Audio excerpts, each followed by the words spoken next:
Queridos amigos e amigas, que o Senhor seja conosco, que nos abençoe, que nos envolva nas suas vibrações, nas suas bênçãos as mais salutares possíveis. De antemão, gostaria de agradecer, porque para mim é uma honra, uma grata satisfação e uma alegria, Roberto, em nome de quem eu saúdo todos os trabalhadores dessa instituição, por primeira vez estar aqui nessa casa. Para mim, uma grata, portanto, satisfação estar aqui no momento de confraternização, de congraçamento, momento esse em que a casa comemora mais um ano de labores, mais um momento de atividade em que o ciclo se renova e que, não há dúvida, que a espiritualidade maior, aqui se encontrando presente, também confraterniza conosco, ao mesmo tempo, ao passo em que renova os votos de mais atividade, de mais trabalho, de mais dedicação à causa cristã. Uma obra que perdura ao longo de anos, que permanece ao longo de vários meses e vários anos, mantendo-se voltada para o ideal, com todos os empeços, os obstáculos e dificuldades. É uma obra que vai recebendo cada vez mais contundentemente o amparo da espiritualidade maior.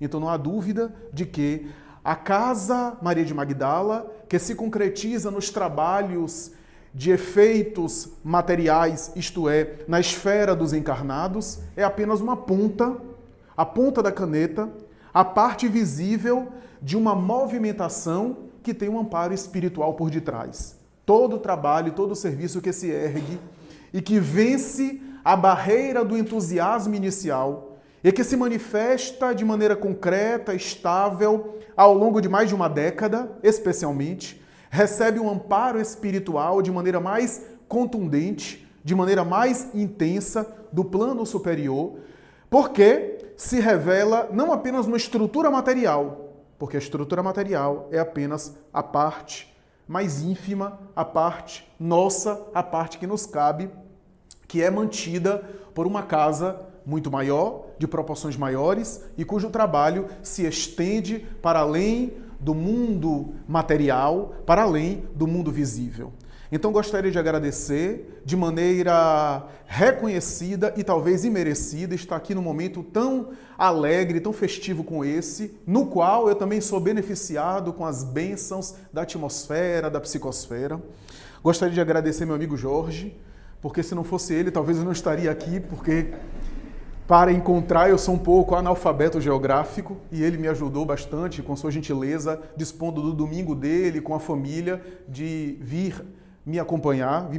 Jorge, que é um amigo já de muitos anos e que, com quem eu compartilho experiências de estudo, etc. Gostaria de registrar aqui a gentileza e a bondade dele nesse sentido. E vamos começar.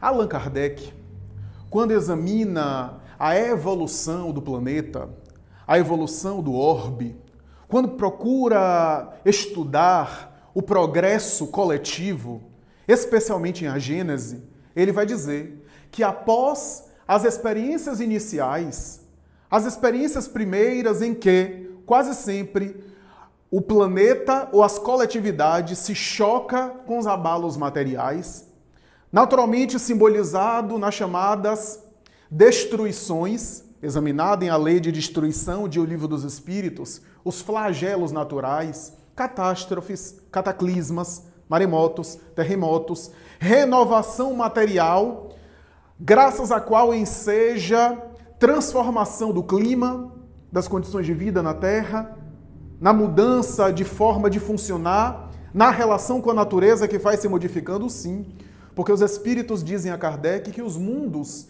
ao evoluírem, modificam o clima, alteram as paisagens naturais, cada vez mais sutis, porque tudo na natureza, tudo no universo evolui, seguindo um espírito de sequência.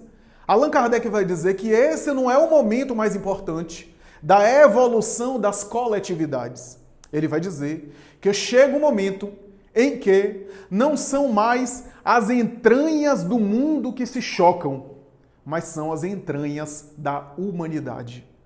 E ele destaca no capítulo 18 de A Gênese, último capítulo de A Gênese, particularmente a partir do item 28 e outros, ele vai dizer que é nesses momentos que a humanidade experimenta experiências de transição, ocorrências de transição que anunciam tempos novos, mudanças coletivas. Após a mudança material, a renovação material, os abalos materiais que o planeta sofre, de guerras, a desencarnação coletiva, ensejando uma nova mentalidade e, ao mesmo tempo, uma nova forma de funcionar, são seres humanos moralmente que se entrechocam. São as criaturas humanas que vivem convulsões para a renovação inevitável dos seres. E aí começa a ele estabelecer os conceitos que os espíritas conhecemos muito bem como transição planetária. Transição essa que já havia sido anunciada por Allan Kardec. Que podemos até dizer que a época do Cristo, Jesus já havia anunciado essa transição pela qual nós estamos agora passando. Essa transição planetária tão ventilada nas obras espíritas, tão publicada, socializada entre os autores encarnados e desencarnados, essa transição planetária que é tão propalada ao longo aí dos últimos anos, desde Manuel Filomeno de Miranda, Joana de Ângeles, desde um Emmanuel, na época em que utilizava o seu médium para psicografar, a um André Luiz. Os autores mais consagrados falam, ora de maneira sutil, ora de forma ostensiva, de uma transição de um ciclo para o outro, que anunciaria aquilo que também Kardec já havia colocado como mundo de regeneração, passando de provas e expiações para a regeneração. Um mundo diferente, um mundo sensivelmente modificado, o que não quer dizer que seja um mundo paradisíaco, que seja uma Shangri-La, que seja uma bem-aventurança plena. Não, porque não é um mundo de seres perfeitos. Não é um mundo perfeito, mas é um mundo mais pleno, mais amadurecido, mais desenvolvido.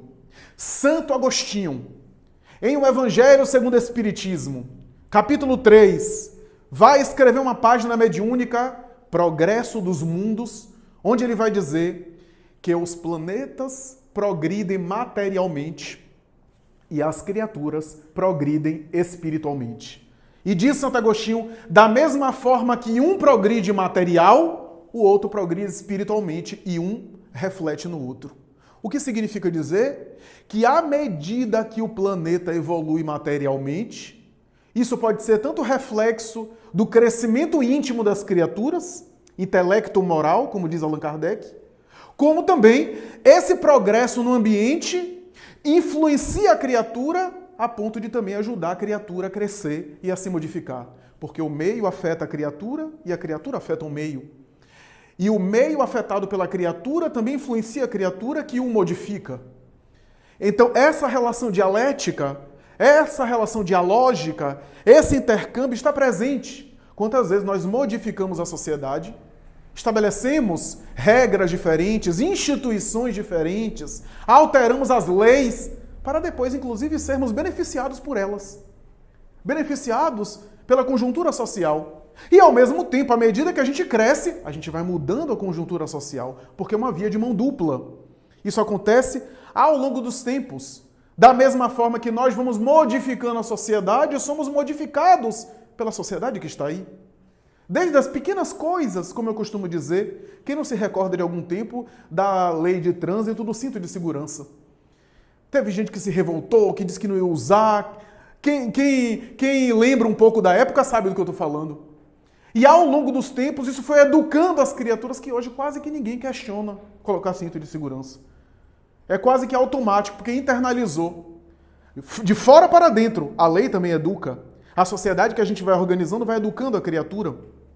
Organizando materialmente. E quando a gente fala materialmente, não é apenas do ponto de vista da matéria concreta, mas é no sentido de organização social, é no sentido de aparelhagem na área, por exemplo, das ciências, que oferece uma vida material mais confortável, da medicina à psicologia, da fisiologia à astronomia, que nos faz ter uma vida material melhor, e isso também influi no moral, E o moral influi no material. Então esse texto de Santo Agostinho é muito mais profundo, muito mais sofisticado que a nossa mente possa imaginar, a princípio, numa leitura rápida, numa leitura apressada. As criaturas, portanto, evoluem espiritualmente. O progresso espiritual, a evolução espiritual, como diz Allan Kardec, é intelecto moral. Ou seja, o espírito evolui com essas duas dimensões, que Emmanuel mais tarde, na obra Pensamento e Vida, por Chico Xavier, vai chamar de amor e sabedoria. Essas duas asas do progresso do ser espiritual. Mas muito se fala em transição planetária. Muito se fala em mudança do orbe. Esquecendo-se, às vezes, até nós espíritas, desse texto, dessa parte de Santo Agostinho e também da alusão que fizemos de Allan Kardec em A Gênese. Quando Allan Kardec vai dizer que, moralmente falando, o planeta só é inferior ou evoluído por causa das criaturas que moralmente são adiantadas ou atrasadas e que habitam esse planeta. Porque o mundo em si mesmo, do ponto de vista material, não tem moralidade por si mesmo, porque não é uma entidade. O mundo evolui materialmente, porque a natureza se transforma, o próprio meio vai sendo intelectualizado. Quando Allan Kardec diz isso, né? Intelectualizar a matéria. O espírito intelectualiza a matéria. A gente só pensa em mergulhar no corpo e dar vida inteligente ao corpo físico. Mas quando você, por exemplo, pega uma matéria-prima e submete ela aos processos industriais, você está intelectualizando a matéria. Você pega uma banana, como eu disse em uma palestra recente, e transforma ela a ponto de ter shampoo de banana, cocada de banana, creme hidratante com banana. Uma mesma matéria-prima que passa pelos processos industriais, intelectualização da matéria. O princípio espiritual interagindo com o elemento material. Então, nós temos a transição planetária. E Kardec vai dizer que, da mesma forma, os planetas têm ciclos. Portanto, essa transição é uma transição do planeta que ocorre ao longo das épocas. Houveram outras transições. Não há apenas uma transição, sempre houve crises de paradigma. Kardec vai falar isso, que os planetas têm ciclos. Da mesma forma que nesses ciclos tem crises, mudanças de paradigma, nas quais nós enfrentamos contradições, saturações, que é o que a gente está vivendo.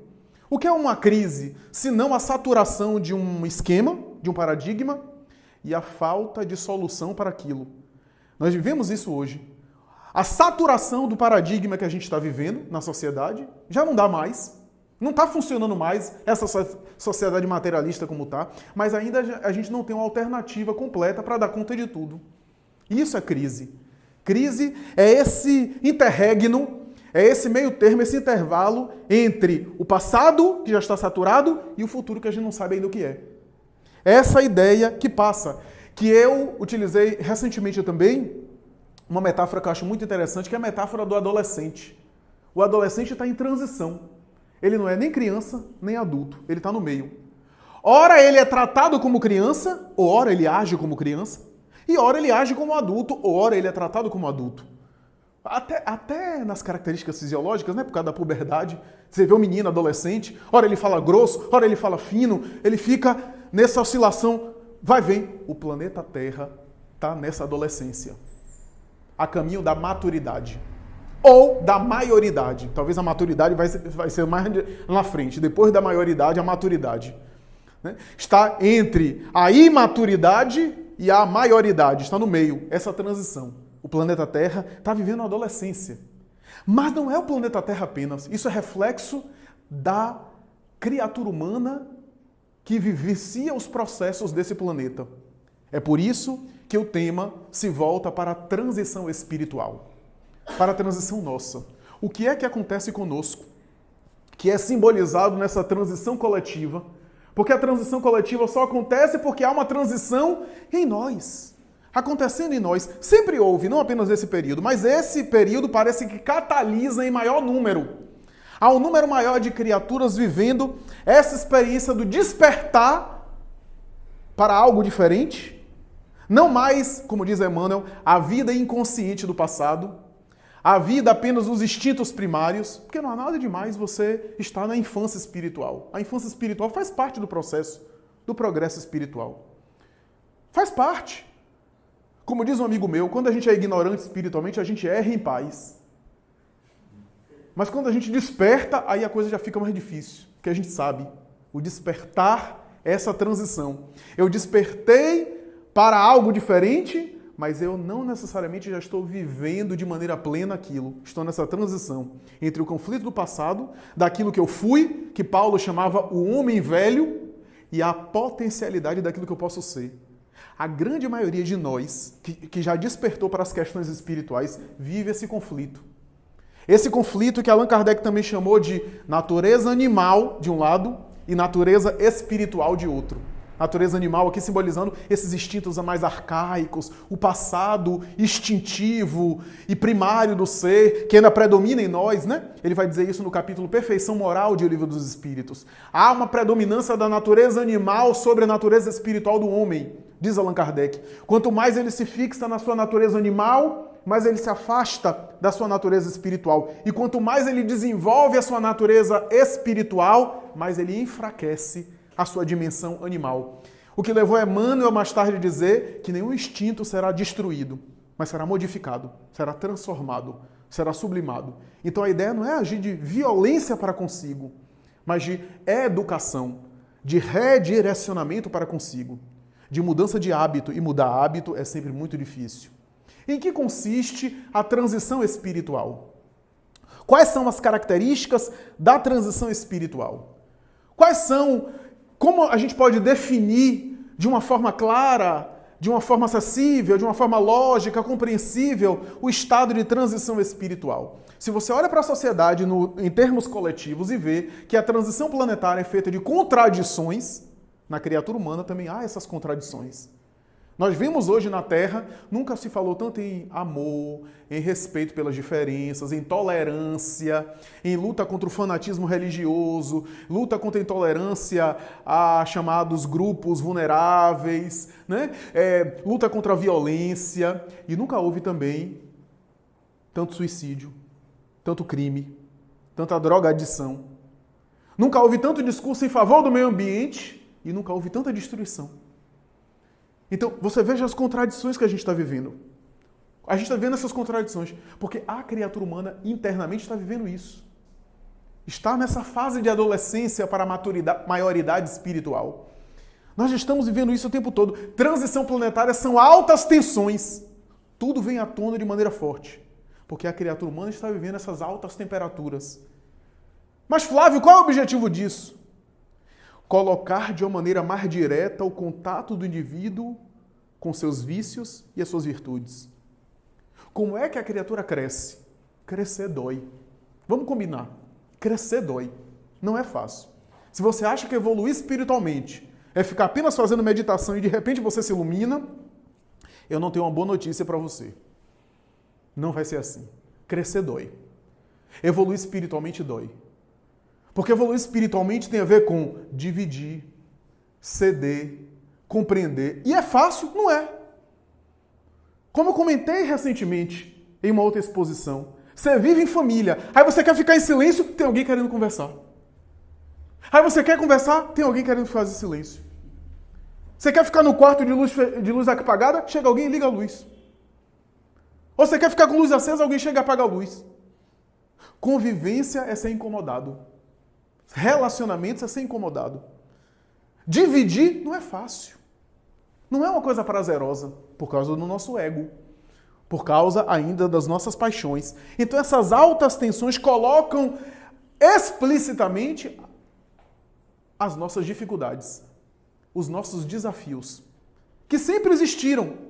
Porque às vezes não é que a gente não tenha problemas ou desafios a vencer. Às vezes é porque eles estão guardados e não foram ainda testados.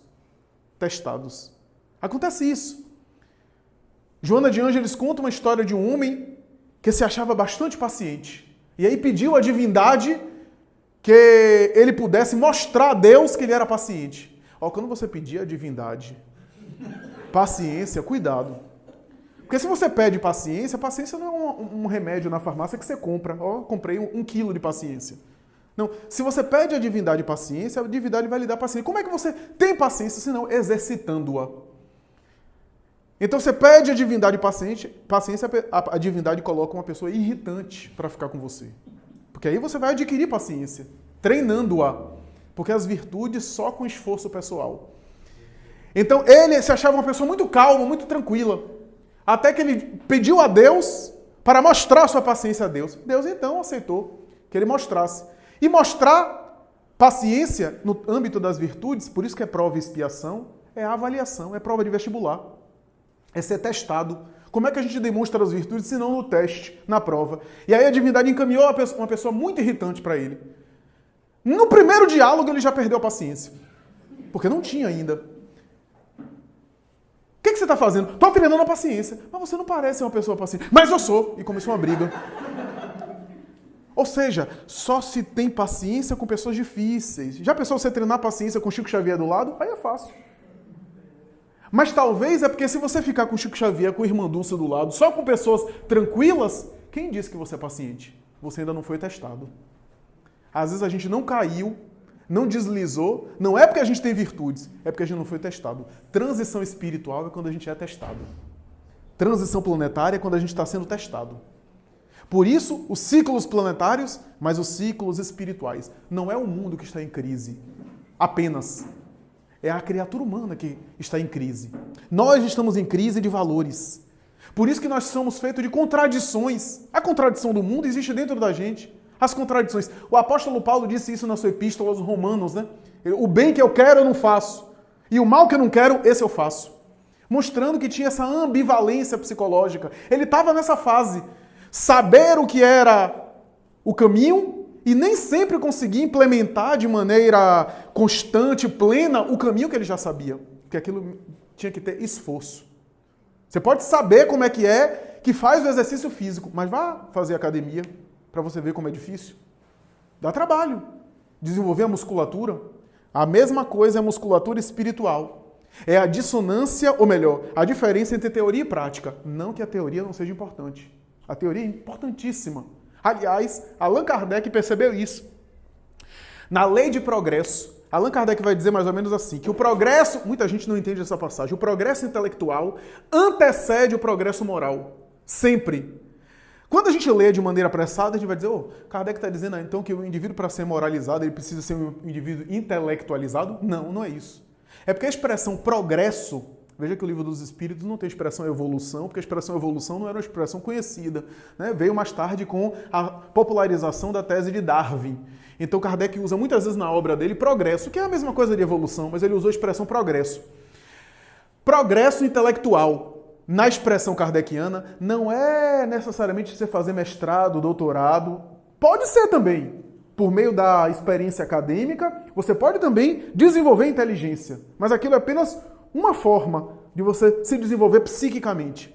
Progresso intelectual é o desenvolvimento do discernimento. O homem, para viver moralmente, ele primeiro precisa discernir. Para ele viver o correto, ele precisa primeiro saber o que é correto. O que é correto do que é incorreto. Ele desperta para isso. Tem nada a ver com ser alfabetizado ou ser doutorado. Isso é só caminhos para se chegar a esse discernimento. Então, é importante a gente pensar nisso quando a gente lê a obra espírita. É o discernimento. Eu preciso ter o discernimento primeiro. A transição planetária, quando eu tenho discernimento, eu já não sou uma criatura imatura espiritual. Eu não sou uma criança espiritual mais. Eu já não sou infantil. Eu sei. Eu tenho discernimento das coisas. Mas nem sempre eu sinto daquela forma. E, em última análise, o que mais nos define na evolução moral é a qualidade dos nossos sentimentos. O quanto a gente sente, né, em termos morais. Por isso, quando você vê na literatura mediúnica os casos de expiação, você nota os quadros que são descritos na obra de André Luiz, na obra de Filomeno de Miranda, na obra de Emmanuel, os casos de expiação são casos de expiação que foram equívocos, consequências, efeitos de equívocos cometidos por espíritos que já tinham discernimento. Já tinham discernimento. Não eram espíritos das cavernas, espíritos imaturos, espíritos ignorantes que não sabiam que estavam errando. Os casos expiatórios são pessoas que usaram mal da inteligência, que sabiam o que estavam fazendo e executavam crimes. Hoje em dia, quem é que não sabe o malefício que causam as drogas? Aí a pessoa, para enriquecer, entra para o tráfico de drogas. Claro que o problema é muito mais complexo, tem a miséria social, tem uma série de coisas, mas ele sabe o que está fazendo. Alguém que entra numa organização criminosa, o crime organizado, o terrorismo internacional, que a gente está vendo aí na mídia, assassinatos em massa, no Oriente Médio, na Síria, assassinato de crianças, a pessoa hoje em dia já sabe. Genericamente falando, a maioria das criaturas já despertaram para isso. E fazem não por ignorância. Fazem pensado de caso pensado. Os casos de expiação incidem sobre os espíritos que já têm discernimento, que usaram mal do discernimento. Porque aqueles espíritos mais primários, ignorantes, eles tinham atenuantes. Eles agiam de maneira muito mais ignorante, cujo instinto predominava. O apóstolo Paulo disse isso em uma das suas epístolas, quando falava do alimento sólido e do alimento líquido. Ele diz isso em uma das suas epístolas, né? Ele fala, se não me engano, é a epístola aos Hebreus, quando ele diz que quando o indivíduo é criança, o alimento do peito materno, o leite, porque é a capacidade da criança. Mas quando cresce é necessário dar alimento sólido. E aí ele fala aos hebreus, por isso eu vos dou alimento sólido. Por quê? Porque os hebreus eram a população mais esclarecida, era a que tinha maior capacidade de digerir o ensinamento divino. Ele falava isso. O que isso quer dizer é que na criatura infantil, e Emmanuel tem uma mensagem belíssima sobre isso, os ensinamentos espirituais quase sempre é inacessível. Não toca. Não sensibiliza. Ela tem outro estágio de consciência. E é necessário que aguardemos o tempo. Não violentemos. Mas chega um momento que já se toca. A criatura já se toca. Já é sensibilizada pelas verdades espirituais. Já despertou para os ensinamentos divinos. E Emmanuel vai dizer, essa criatura é a criatura mediana do mundo atual. Ele vai dizer isso. Não pego nem um extremo, a criatura muito infantil espiritualmente, e nem pego outro extremo, a criatura angelical, porque a criatura angelical já transcendeu, já está sublimada, mesmo no corpo físico. Mas essa do meio é a grande média da população, diz ele. É a criatura que já é sensível às verdades espirituais, mas não vive totalmente aquilo. Despertou o discernimento, mas precisa agora vivenciar no seu dia a dia. É o conflito da maioria de nós. Quantos de nós perguntamos, porque eu já sei o que é certo e o que é errado e nem sempre eu faço? Porque eu já sei como me comportar e nem sempre faço. Porque é uma herança primitiva, uma herança que predomina em nós. De milênios, às vezes. Chico Xavier dizia que há séculos de sombra e alguns minutos de vela acesa, onde a gente acendeu uma vela. É claro que a escuridão predomina, mas a vela, a luz vai apagando a escuridão. Então, nem angústia de se violentar, até porque estamos em outro momento. Alguns espíritos, mesmo nobres, na Idade Média, por exemplo, não compreenderam isso e em alguns momentos até agiram com violência. Quem não se recorda de São Francisco de Assis? Espírito nobre. Em algum momento, não lidando com a sua juventude e até com a sua sexualidade, se joga em um roseiral de espinhos para afligir a carne e com a dor física diminuir o desejo da carne que ele tinha. Porque estava na juventude, após a puberdade, na juventude, então o apelo da matéria ele não sabia como conduzir. Aliás, na Idade Média não tinha, era dos flagelos mesmo. E embora o espírito muito evoluído, estava dentro daquela cultura. Hoje a gente já tem uma mentalidade diferente, não é castigando o corpo que a gente vai evoluir o espírito. Então, nós temos essa mentalidade, a criatura mediana. Jesus e a sua abordagem foi muito sábia. Primeiro, porque quando você olha para o Colégio dos Apóstolos, vou pegar primeiro o Colégio dos Apóstolos para chegar no nosso maior exemplo aqui, que é a referência dessa casa. O Colégio dos Apóstolos, todos, é uma miniatura do que você pode encontrar na humanidade toda. Os 12 discípulos, especialmente os 12, não vou nem alargar muito, os 12 discípulos de Jesus, nós temos ali um arquétipo de toda a humanidade. Ali você encontra tudo que é tipo de vício e tudo que é tipo de virtude. E Jesus fez isso de maneira intencional. Não eram espíritos rudes. Eram homens rudes, analfabetos, pescadores, 11 galileus e um judeu.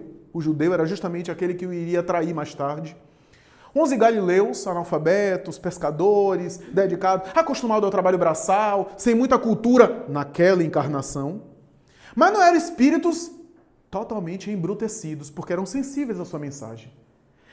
Eram espíritos já que colaboravam com ele, que já despertaram para as verdades espirituais. Olha como Jesus utilizou material humano. Aí você pergunta, para quê? Ele não podia utilizar uma equipe mais bem preparada? Que grupo atrapalhado é esse? Que deu trabalho para ele, mas era a intenção. Porque Jesus, um espírito puro, conforme a doutrina espírita, um espírito crístico, ele tem uma equipe espiritual vasta. Emmanuel vai dizer que ele participa de uma comunidade de espíritos angélicos. Então ele tinha anjos à sua disposição, que podia reencarnar com ele, para colaborar com ele. Mas se fosse assim, nós não iríamos nos identificar com a proposta do Evangelho. Porque seriam seres angelicais acima de nós.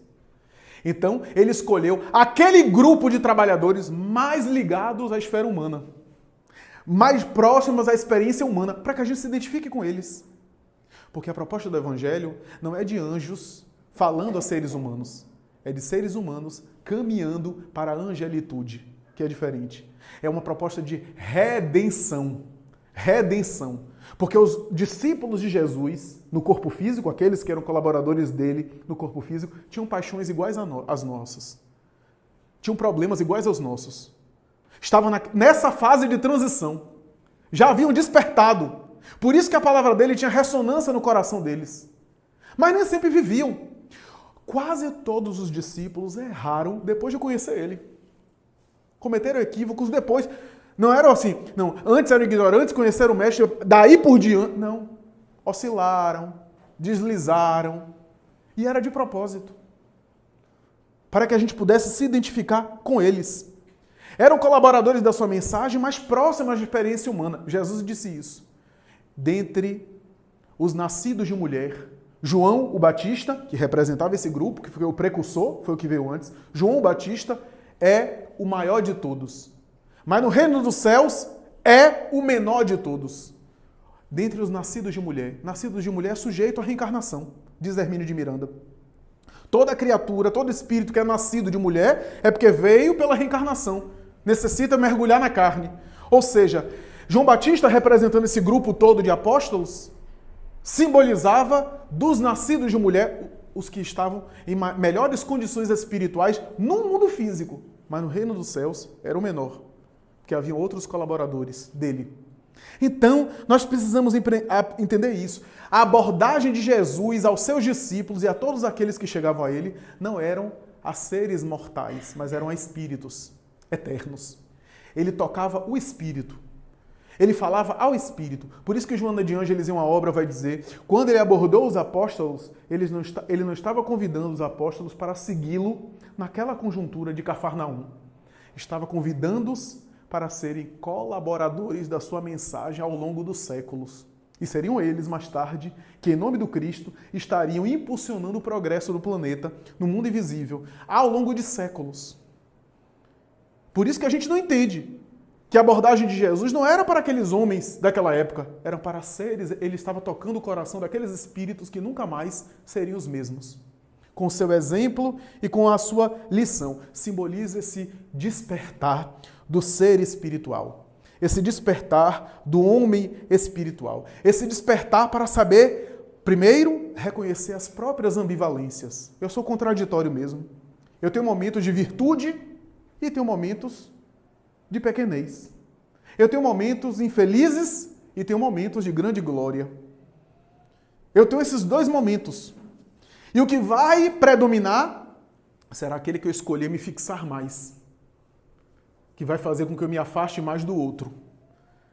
A depender do meu esforço e da minha pertinência, da minha perseverança, é que vai fazer eu evoluir, que vai fazer eu crescer. Lao Tse, o famoso sábio chinês, tem um conto que ele diz que ele sonhou que ele era uma borboleta que voava. E ao acordar, ele começou a filosofar, coisa de filósofo.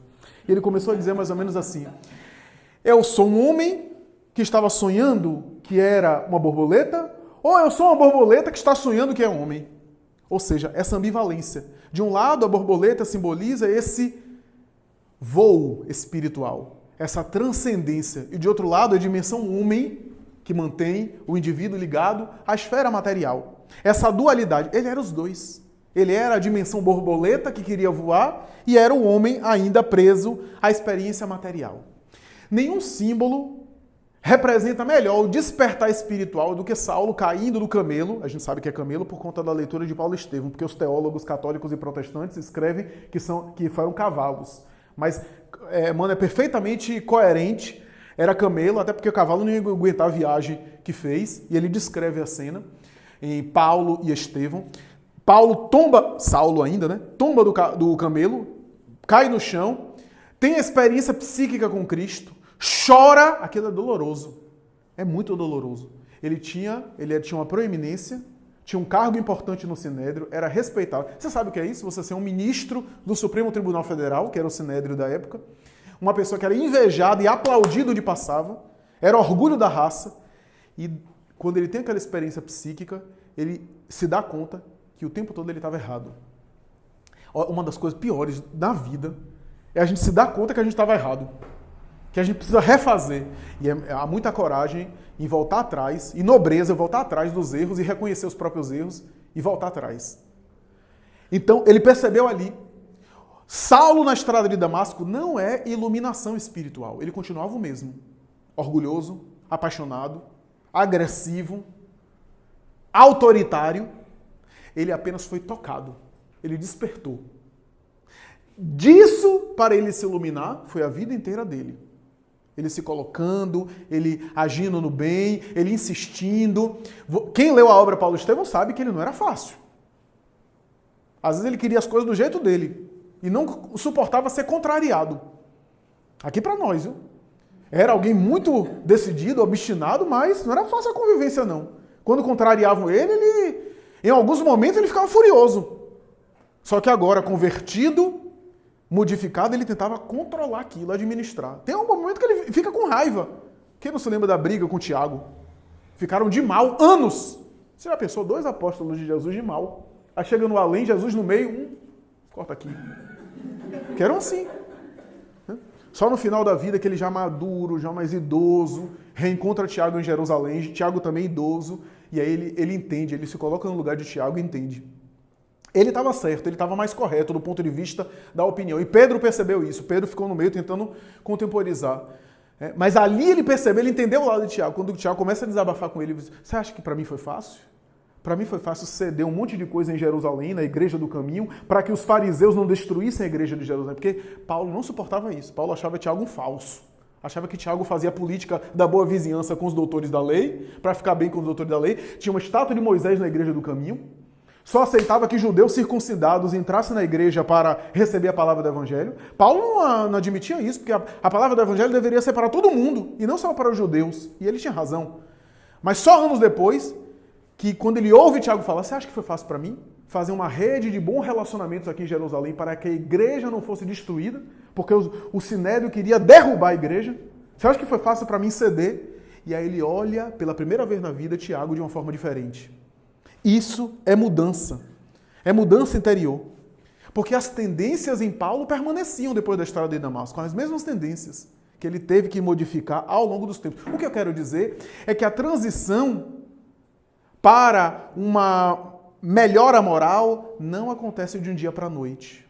Não tenhamos, portanto, essa ansiedade, essa inquietação. Os espíritos nobres são nobres não de um dia para a noite. A gente olha Bezerra de Menezes e acha que foi de um só golpe. Mas a estrada é longa. A caminhada pela sublimação espiritual, nobre e digna, é feita de tentativas e de insucessos, até o indivíduo alcançar as grandes alturas. Se você está servindo no bem, tentando acertar e caindo, está no caminho certo. Muito cuidado com o desânimo. Recebemos recentemente a nossa reunião mediúnica uma orientação sobre isso. O trabalhador do bem que tu começa a desanimar. José Raul Teixeira conta uma história nesse sentido. Dele estar desanimado por conta de um equívoco, que ele passou anos e achou que já tinha superado, e de repente, olha ele reincidindo naquele comportamento. E aí Camilo apareceu e disse, meu filho, se você passar a encarnação inteira lutando só com um defeito e conseguiu superá-lo, isso vai ser uma vitória. Sabe por quê? Porque você não vai ter mais nunca mais. Uma vez conquistado uma virtude, já foi. Nunca mais. Então, é para a eternidade. Então, o que eu quero dizer, meus amigos, é que o Espiritismo nos convida a uma mudança de postura, de comportamento. Veja que a colocação kardeciana, toda ela é de mudança de comportamento. Só que mudar de comportamento não quer dizer que os sentimentos já mudaram. Às vezes eu tenho ainda os meus vícios, Vou ilustrar com uma coisa bem fácil. A pessoa é alcoólatra. Para de beber completamente. Não deixa de ser alcoólatra. A tendência ao alcoolismo existe nele. Mas se ele está com uma postura de enfrentamento do vício, ele está no caminho certo. Estou utilizando esse exemplo para falar de maneira geral a todos os problemas. Então o fato de eu mudar inicialmente o meu comportamento é o essencial. Já superei tudo dentro de mim? Não. Mas estou no caminho certo. Para não ficar me violentando. Veja que os espíritos colocam a Kardec, por exemplo. Tem uma parte que diz, suportai uns aos outros. Suportai. Não falou nem tolerar, nem amar. Sabe por quê? Porque se eu conseguir suportar, o resto vem depois, com o tempo. Se aquela pessoa é difícil eu consigo suportar, talvez eu não consiga amar ainda aquela pessoa que me faz mal. Mas se eu estou conseguindo suportar, com o tempo eu vou conseguir compreender, respeitar e daqui a pouco surge o amor. Para a gente não começar a tentar violentar nessa natureza que não dá saltos. Maria de Madalena simboliza essa revolução. Porque ela, de maneira especial, como nenhum outro vulto do Evangelho, conseguiu fazer essa revolução que Emmanuel chama de violência em relação a si mesma. Ele diz isso no livro Caminho, Verdade e Vida, num capítulo chamado Madalena. Ele vai dizer que ninguém fez tanta violência em relação a si mesmo para crescer interiormente como a antiga equivocada de Magdala, cuja tradição dizia que era vítima de 7 demônios, entre aspas, 7 espíritos perturbadores que a assediavam. Há toda uma tradição envolvendo Maria de Madalena, que eu não vou entrar aqui na polêmica, mas estou seguindo aqui a linha de Amélia Rodrigues, de Humberto de Campos, que adota a tradição convencional de que ela realmente viveu o comércio do meretrício e o comércio carnal, e que é o maior exemplo, Emmanuel que diz isso, olha que Emmanuel é fã de Paulo. Emmanuel vai dizer que o maior exemplo de conversão foi Maria Madalena. Ele inclusive diz isso, mais do que Saulo de Tarso. Porque o antigo doutor da lei tinha a consciência viciada no fanatismo religioso, mas era puro do ponto de vista dos hábitos sensuais. E ela havia se degradado, havia se corrompido de maneira geral. E é muito difícil alguém se viciar em algo assim, cuja sociedade preconceituosa, mas ao mesmo tempo hipócrita, empurra a pessoa para baixo e a pessoa conseguir sair dessa vida. Odiada por todos, vítima de preconceitos, inclusive pelos próprios discípulos de Jesus. Quem leu Amélia Rodrigues sabe que ela quis acompanhar Pedro, e Pedro diz, olha, não me leve a mal não, o evangelho está começando a ser pregado agora, né? A Boa Nova está tentando chegar a Roma, a gente está tentando divulgar o evangelho, não me leve a mal não, mas se você ficar me acompanhando, vai pegar mal o evangelho. E ela disse que ficou sozinha. Os próprios apóstolos, que eram homens do tempo deles também, que tinham seus preconceitos, recusaram a companhia dela, ela ficou sozinha. E a Amélia Rodrigues fala, todo mundo fala em uma nova chance. Todo mundo diz em uma nova oportunidade, mas nem sempre nós damos uma nova oportunidade. Olhamos para a pessoa e sempre lembramos do passado dela. Às vezes a pessoa já superou aquele passado há anos e a gente está aqui lá embaixo criticando ela, que ela está lá em cima. Maria de Madalena, esse símbolo. É esse símbolo. Quem leu Paulo Estevão sabe que o apóstolo Paulo chega a Abigail, a sua noiva, beija as suas mãos na casa de Ruth e Zacarias, arrodeada de pessegueiros, numa pedra em que eles sentavam para olhar as estrelas, e num colóquio bem íntimo, ele diz a Abigail, eu passei a juventude inteira sendo tentado. Eu acho interessante as expressões de Emmanuel. Minha mocidade não foi sem inquietação. E Emmanuel explica dizendo que ele tinha virilidade, que ele tinha masculinidade, que ele tinha ansiedade, que ele tinha tentações na sua masculinidade, mas que ele se manteve casto o tempo todo. A minha própria família achava que eu deveria dar a chance a algumas moças que passavam pelo meu caminho, mas eu nunca me identifiquei com nenhuma delas. E sempre mantive a crença de que o homem deve permanecer guardando uma flor com perfume, para oferecer mais tarde a alguém eleito do seu coração a flor com perfume. Veja que símbolo interessante. E por isso eu me mantive puro, casto, sem me envolver com ninguém. Os anos foram se passando, ele já tinha mais ou menos 30 anos quando encontrou Abigail. Já estava, inclusive, tirando a ideia de um lar e de uma família quando encontrei você. Quer dizer, ele fez uma espécie de propaganda ali, marketing para Abigail, né? Eu sou homem direito, eu sou pessoa direita. Então, ele tinha isso.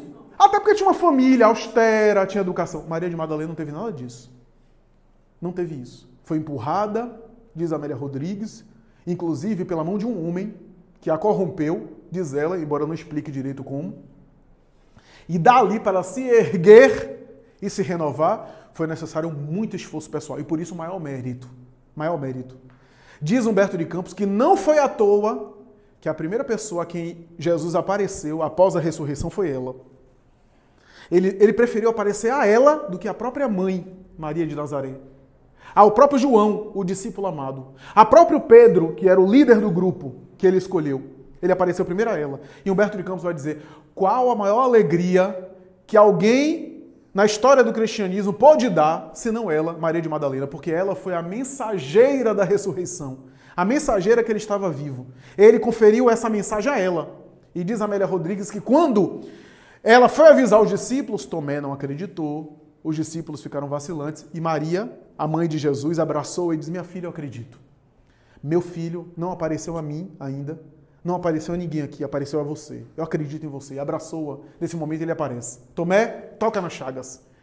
Então, porque toda a mensagem de Jesus são mensagens sutis. Cada passo da vida de Jesus é um ensinamento. Ele escolheu aparecer primeiro a ela. Para dizer que o mais importante não é de onde você partiu, mas para onde você vai. E ela conseguiu fazer um esforço de renovação que muitos não conseguiram. Aqui para nós, quando eu fico pensando na experiência de Maria Madalena, eu fico imaginando quanto deve ter sido difícil para ela numa época em que para a mulher era muito mais difícil qualquer coisa. A desigualdade de gênero, que hoje é tão discutida hoje nos meios sociais, inclusive do Brasil, nem se compara com o que existia à época. A mulher, em algumas manifestações culturais da antiga Palestina, valia menos do que um camelo. Porque era objeto, inclusive, de compra e de venda. E ela não era apenas uma mulher, que já era uma coisa vulnerável socialmente, já era uma pessoa vulnerável, mas era uma prostituta. E vai até ele, se joga aos pés dele, como nessa imagem. E outras passagens, escolhe ir adiante. Fez parte daquele grupo das mulheres piedosas no momento final da cruz. Está com ele. Eu fico imaginando, e concordo aqui com o Divaldo Franco, que fez um comentário muito parecido com o que eu vou fazer agora a esse respeito. Eu admito a possibilidade de que, inicialmente, Maria Madalena, quando esteve com ele, se deslumbrou com ele. Porque nenhum homem tratou ela como ele tratou. Eu até acredito que houve um apaixonamento inicial. Porque ela não sabia com quem ela estava falando. Ela não sabia que ela estava diante do governador espiritual da terra. Era mais um homem judeu, um homem hebreu, um galileu, bem se vê, mas um homem. E ela era habituada a lidar com os homens de uma forma. E ele tratou ela com tanto carinho, com tanta atenção, que eu até acredito, era jovem, era uma mulher jovem, eu até acredito que ficou mexida e teve um amor inicial romantizado, um amor idealizado. Só depois, com o tempo que ela foi compreender, que ela despertou. Embora os textos do Evangelho não emitam nada sobre isso daqui é uma especulação que estamos levantando, mas é bem provável que sim. Porque ela foi sensibilizada pela palavra e pela atitude dele. Imagina uma mulher que é acostumada a ser tratada como objeto de prazer e ser tratada com afeto, com amor. Então é claro que ela deve ter sido tocada, para depois perceber que o amor por ele era muito maior do que um amor meramente idealizado, romântico, platônico, apaixonado. Porque ela não sabia, inicialmente, com quem ela estava tratando. Era o construtor do planeta. Era o ser mais perfeito que Deus ofereceu ao homem para servir de modelo e guia. O amadurecimento dela foi com o tempo. Foi com o esforço pessoal de superar, com as tentações, com o preconceito, com as agressões, que ela foi se tornando essa gigante espiritual. Essa referência do cristianismo primitivo e que mais tarde, segundo Amália Domingos Solé e alguns outros autores espirituais, reencarnou como uma figura famosa da Idade Média, Teresa de Ávila, segundo a tradição de Amália Domingos Solé e alguns outros autores, inclusive o próprio Divaldo Franco, que inaugura uma nova relação, inclusive doutora da Igreja, um dos exemplos máximos do cristianismo medieval, ao lado de Francisco de Assis, iluminando as paisagens da história. Essa transição planetária, portanto, meus amigos, acontece nesse desafio, neste choque da consciência com o nosso passado e com o futuro que nos aguarda. Inicialmente, a mudança comportamental. Mais tarde, a constância. Mais adiante, a consciência de que ainda existem desafios a vencer. Por isso que eu prefiro o termo até crescimento moral, crescimento íntimo, do que reforma íntima ou reforma moral. Reforma tem um lado bom que é o seguinte: quando uma casa está ruim, você reforma, né? Você vai fazer uma reforma em casa, você faz reforma, pressupõe que a coisa não está boa. Se você reforma alguma coisa é porque não está tão bom assim, você vai reformar. Tudo bem, eu acho isso bacana. Então você reforma a casa que não está muito bem, você reestrutura. Mas eu acho que crescimento íntimo abrange muito mais. Porque reforma parece dar a ideia de apenas consertar o que não está bom. Crescimento é algo constante. Crescimento moral, crescimento íntimo é algo constante, não para. Aquilo que está bom pode ficar melhor. Pode ficar sempre melhor. Essa ideia da mente voltada para o evolutivo, para o crescimento. O espírito tem sede de evolução. E a constância nas pequenas coisas é que transforma essas entidades em entidades nobres, em entidades iluminadas. Nenhum missionário ficou missionário por uma atitude isolada de martírio. Aqueles martírios que a gente vê na história é o coroamento, é o momento final. Mas eles cresceram com pequenas atitudes do dia a dia, de renúncia, de tolerância, de compreensão, de dedicação, porque são nas pequenas coisas que a gente se confessa. Quem lê o livro A Vida Escreve vai ver um caso lá descrito por Hilário Silva, Psicografia de Chico Xavier, um caso que aconteceu na Federação Espírita Brasileira, na época ainda no Rio de Janeiro, a sede principal, onde havia uma reunião mediúnica, né? Frederico Júnior estava presente, um médium, que entra em transe e Bittencourt Sampaio se manifesta. Havia havido ali a leitura do Evangelho, leram lá o Evangelho, em torno do capítulo A Paciência, e Bittencourt Sampaio se manifestou e começou a fazer comentários sobre o texto lido. Já era o final da mediúnica. E começou a dizer assim: meus amigos, a paciência é uma das virtudes que também se revela, como todas as virtudes, mas a paciência por excelência se revela nas pequenas coisas. É nas pequenas coisas que a gente se revela como paciente ou não. Que a gente revela as nossas virtudes. O espírito aí se confessa como é que ele está, o nível que ele se encontra. E começou a entreter considerações, etc. Até que a porta começou a bater. Alguém começou a bater na porta. Que era um membro do grupo que estava atrasado para a mediúnica, chegou atrasado e queria entrar na mediúnica já em horário avançado. E a mediúnica da FEB era fechada, deu horário, fechou, disciplina. E ele batendo, e começou a bater, e o Bittencourt Sampaio dando a comunicação através do médium. E o sujeito do outro lado começou a ficar um pouco mais irritado, né? Então a batida começou a aumentar assim, começou a ficar mais forte. E aí Bittencourt Sampaio parou, através do médium, e disse assim: esse é um bom exemplo para a gente falar sobre paciência. Veja que o nosso amigo é um exemplo de cortesia, de cordialidade, de afabilidade, de amizade. Mas pela forma como ele está batendo nessa porta, percebe-se que ainda não conquistou a virtude da paciência. Quando eu li isso, eu disse: meu Deus, eu tenho que botar minhas barbas de molho. Porque às vezes é na campainha, a forma como a gente toca a campainha, na buzina do carro, que a gente só falta matar o outro na frente de tanto buzinar, né? No tom de voz nosso, né? São nas pequenas coisas. E isso não é fácil, não muda de uma hora para outra. Isso exige dedicação. Isso exige aquilo que Chico Xavier falava da cruz de palha. Quem lê uma obra de Chico, se não me engano, A Sombra do Abacateiro, de Carlos Bacelli, a época que Carlos Bacelli colaborava com Chico e escreveu essa obra, Chico faz um comentário inspirado por Emmanuel sobre isso, né? Ele fala que a cruz de ferro é aquela cruz que dói de uma vez por todas, é uma calúnia, é um desafio público. E ele diz: quase sempre essa cruz de ferro é dolorosa, mas você recebe apoio, tem amigos que ajudam você, que sustentam você, você tem compensações, né? Tem gente que fica do seu lado, mas a cruz de palha, a palha é aquele negócio que, né, irrita, toca na sua pele, fica ali irritando aos pouquinhos. Não mata, mas fica ali incomodando, né? A cruz de palha é uma cruz que ninguém vê, que não tem aplauso, que você não é visível a ninguém. Mas a cruz de palha é o dia a dia, é um filho agressivo, é uma esposa descontrolada, é um marido negligente, é um familiar que te perturba o tempo todo. É esse dia a dia que faz o espírito crescer. Transição espiritual é você aproveitar as oportunidades do dia a dia e tentar se manter razoavelmente em uma constância, como é o caso dessa casa. 16 anos, né?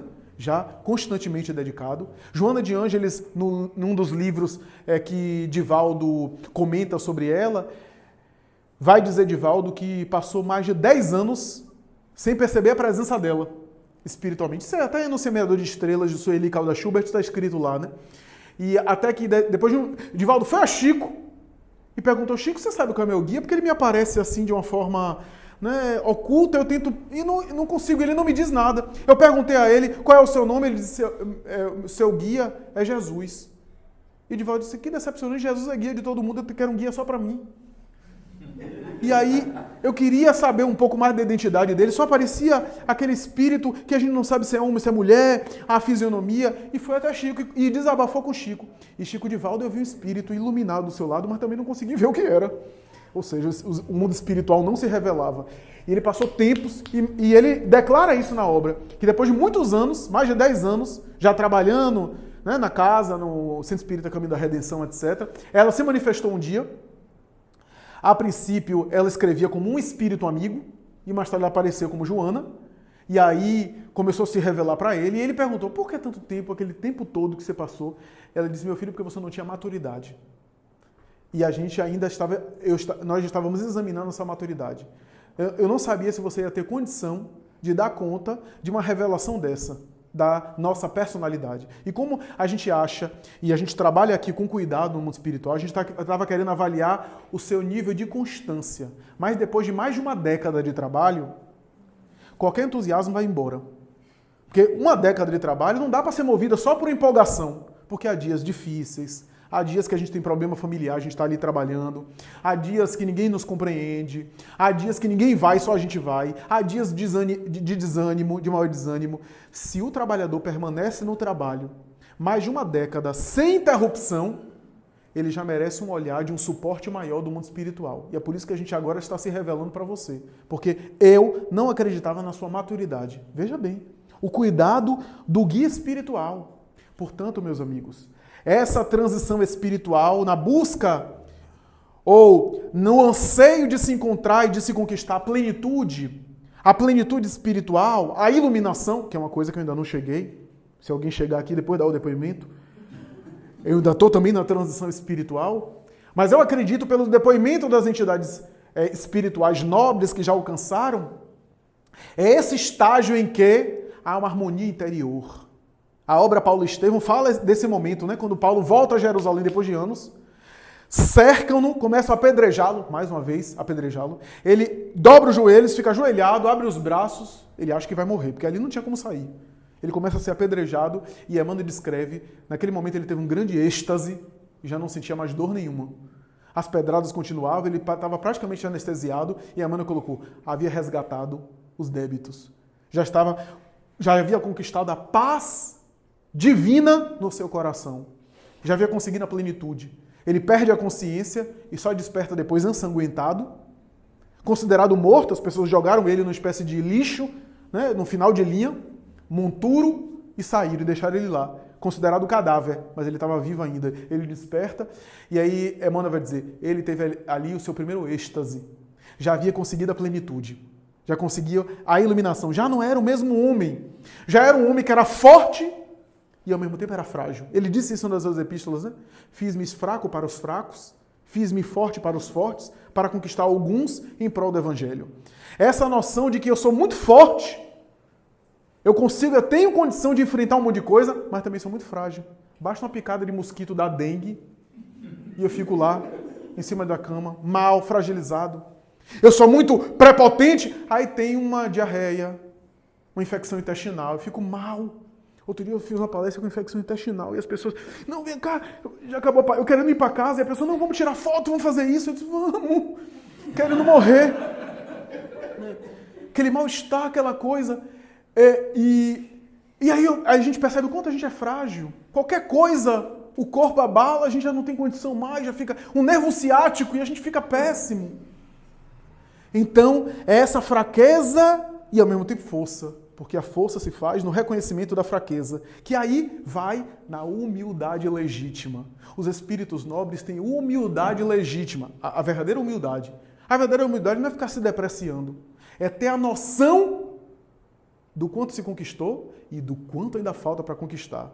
Certa vez, numa entrevista à FEB, perguntaram a Chico Xavier como é que Emmanuel se comportava na reunião espiritual junto aos guias espirituais do Brasil, especialmente diante de Ismael? E Chico respondeu, de joelhos, diante de Ismael. Ou seja, Emmanuel é Emmanuel, mas quando ele olha para Ismael, ou seja, um espírito nobre, quando ele tem essa consciência, alcançou essa plenitude, ele percebe o quanto ele ainda vai conquistar. Essa é a humildade. Ele percebe o quanto ele ainda não conseguiu e ainda vai. Porque o ignorante, ele acha que sabe tudo, né? Mas o sábio começa a perceber o quanto ele ainda não sabe. O quanto ele ainda precisa crescer. O quanto ele precisa conquistar. Então, vem a verdadeira humildade, a verdadeira sensibilidade, a verdadeira noção de espiritualidade. Ele desperta para as verdadeiras virtudes. E aí a evolução passa a ser mais prazerosa. Passa a ser mais de adquirir cultura, adquirir conhecimento. Tem o prazer das coisas. Não que não erre, se equivoca, desliza, que também faz parte da experiência, do equívoco. A experiência de nos ensinar que aquele não é o melhor caminho. Mas ele já despertou para o caminho a percorrer. O caminho é certo. As quedas fazem parte da trilha da jornada. Então, ele desperta para esse processo de superação desse período em que a gente vive, transição espiritual. Só para concluir, não é à toa, meus amigos, que estamos vendo um número crescente de depressão, de transtorno do pânico, de transtorno de ansiedade. Por quê? Porque a nossa sensibilidade está aflorando. Hoje, coisas que nos tocam no passado não incomodavam. Já comentamos isso? Você já viu o homem de Neandertal ter conflito psicológico? Não tem. Porque o processo dele é mais brutal. À medida que o espírito amadurece a sua sensibilidade, desperta para essa transição espiritual, a sua sensibilidade com relação às coisas morais passa a ser mais sensível. Ele passa a notar mais. Ele passa a perceber mais. Então ele tem dilema ético, ele tem crise de consciência, ele tem crise de ansiedade, ele tem dilemas que ele não tinha antes, porque faz parte do nosso crescimento, faz parte do nosso desenvolvimento. Agradecemos, portanto, a oportunidade. Parabenizamos a Casa de Oração Maria de Magdala, reconhecidos, reverenciados por um trabalho que estamos agora começando a conhecer, Roberto, e faço votos para que nós possamos estar em conjunto, em parceria. Na medida do possível, me coloco à disposição para retornar, para retomar e para colaborar, mesmo que de maneira ínfima, e para aprender também com vocês aqui. Agradeço a oportunidade de estar participando de um momento como esse, que deve ser de festa, na mente e no coração de muitos trabalhadores aqui, repetindo o que José Silvério Horta disse, psicografando por Chico Xavier, mais ou menos assim: Senhor, louvado seja, Senhor, na glória do lar celeste, pelo bem que nos trouxestes do Evangelho Redentor, na tarefa renovada que o teu olhar nos consente, de espírito reverente clamamos pelo teu amor, pobres cegos que fugimos da luz que nos enleva, nossa oração rompe a treva, escuta-nos, mestre, e vem retificar nosso passo na estrada corrigida, sustenta a nossa vida na luta do eterno bem. Dá-nos, Jesus, tua bênção, bênção que conforta e levanta, para que a tua doutrina santa vibra pura e viva em nós. Faz de Jesus de nós todos, na caminhada incessante, a todo momento e a cada instante, possamos ouvir-te a voz. Ampara-nos a esperança, socorre nossa pobreza, liberta nossa alma presa do erro e da imperfeição. Mestre excelso da verdade, em todo momento e a cada parte, ajuda-nos a guardar-te no templo do coração. Muita paz.